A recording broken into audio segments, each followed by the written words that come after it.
Hi everyone, this is Trisha, and I'm back again today with another project for you. Today I'm going to be showing you how to create this flowering birdhouse. This is such a quick and easy little project. We're going to be using the actual stamps from the flowering birdhouse stamps from Art Impressions. So first we're going to ink up the birdhouse with two colors. I inked it up with some sepia as well as some African violet. And I'm going to be stamping it right in the middle of the page.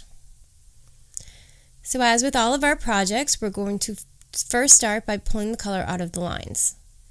And I start by pulling the color out of the darkest areas and pulling them into the middle. So here you see I'm pulling it out of the sides and then underneath those roof lines and just really softening those areas up. As you can see, I used the African violet on this area and I used the sepia on the little hole in the perch and then the wood underneath that's holding the birdhouse up. So I'm just going to continue to just very lightly pull out some of the color, create some shadows. Also going to pull some out of for the background to create some depth. And you're just going to pull a very little bit out with some water. And then moving on, this right side here is going to be the darkest, so I'm going to pull some shadows in, but you'll see later that I actually put some color on my palette and then I pull that into the birdhouse itself. So softening up the little perch and the hole and pulling some color out. I wanted this to look like wood, so I'm just going to pull the lines down very vertically to create some interest there.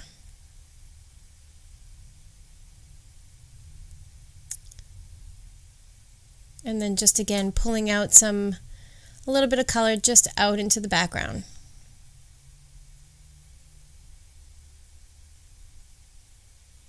Okay. And I didn't use a ton of water, just a little bit of water to pull some of that color out. Now I'm going to use the fine tip of my marker and just going to add some more dark areas and really darken in that little hole and that little perch, and then just softening it out with the paintbrush. I'm going to add some of that sepia to my palette and again come in again after that's dry and add another layer. I really wanted them to be really, really dark. And then again adding just some vertical lines to make that look like wood underneath. Now I'm going to go in, I believe I'm going in with some magenta. And I'm really starting, when I put the color down from the palette, I want to put it where it's going to be darkest, and that's going to be on the top and on the right hand side. Then I'm going to pull that color right into the center. As you can see, I pulled it a little too far in. I really want to leave that highlight, so I just used a dry brush and sopped some of that color right back up. It's very important that you don't color it in solid, that you have some different variations in color to give it that three-dimensional look. So now I grabbed a little more of the magenta, and just with the tip of my brush I'm going to create some lines just to give it a little bit of a different look. I think these are it's the little things that you do that really make your paintings come alive. Excuse me. So now I'm going to come in here and just add a little bit more of the magenta now that that's dry, just to give it a little more color. Sometimes you have to let it dry in between colors or in between layers, just to build that color up a little bit. So I'm going in here with some eggplant, which is not a very vibrant color. And I'm just stamping it a few times on the side of this little birdhouse. If I had to do this again, I would use a very different color, maybe a more springy color, something a little more vibrant.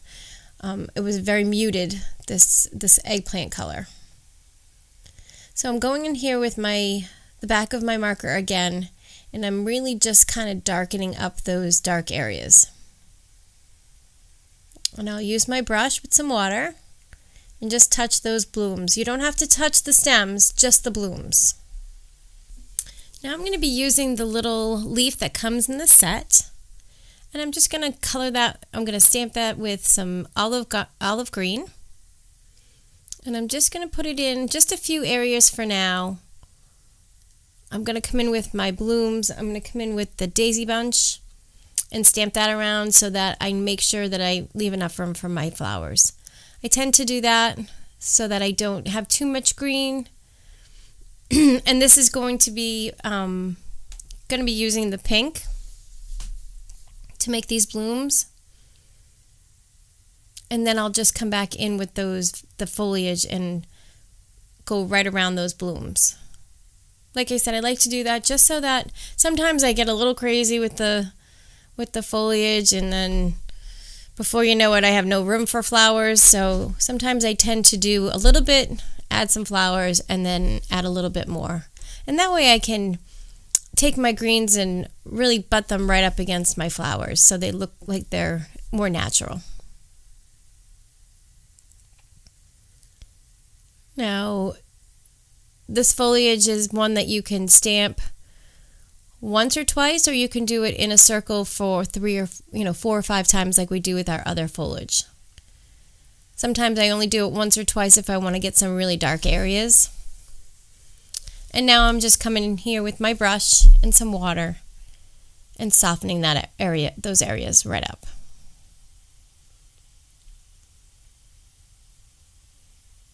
I like to make this seem like it's in a bed of, it's a very tall, in my mind, I'm thinking it's a very tall birdhouse, and I know it looks kind of stunted here, but it's not in my mind.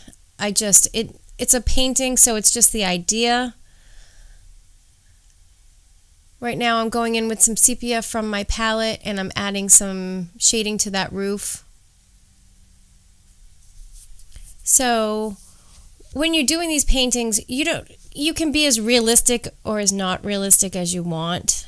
Some of the shadows probably could be more realistic, but I'm really just using this as a way of enjoying what I'm doing, and I'm not really getting too worried about if everything is perfectly realistic, I guess. Now this is the last of the stamps in the set. And we've used pretty much all of the stamps in the set, so this is a very easy project that requires only one stamp set. So it's a nice one to have because you have a focal image, you have foliage, you have some flowers, and it takes no time at all to make one of these little projects. Now I'm just stamping this here and there a couple times just to add a little more interest. And then I'll come in. You don't need to touch the branches themselves. You just need to add water to those blooms. That's it. Now I'm adding a little bit of the blue to my palette. And as you see, I'm adding a lot of water. I'm really, really, really watering that down because I want it to be very light. I'm just going to add the hint of a sky just behind this little birdhouse. I'm paying attention not to get too close. You don't want to be filling in the whole background with your sky and then trying to get around those, your flowers and your foliage and all that stuff. If you stay really kind of in the background, it'll be very easy for you to create a nice sky.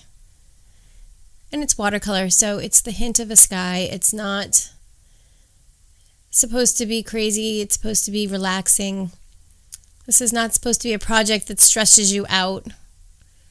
It's just something that you do I do it to relax. Me, personally, it's one of those relaxing things for me. So that's all we have for today. I did sign this off camera because I forgot to do it. And I did film the card itself, but I lost that footage. So here is the final card. I hope you liked it, and I hope you enjoyed today's video. Thank you so much for joining me. If you'd like to see more videos, please hit that subscribe button. And if you'd like to see some other ones, I attached a couple more here for you. So thank you so much, and I hope you have a great day, and I'll see you in the next video.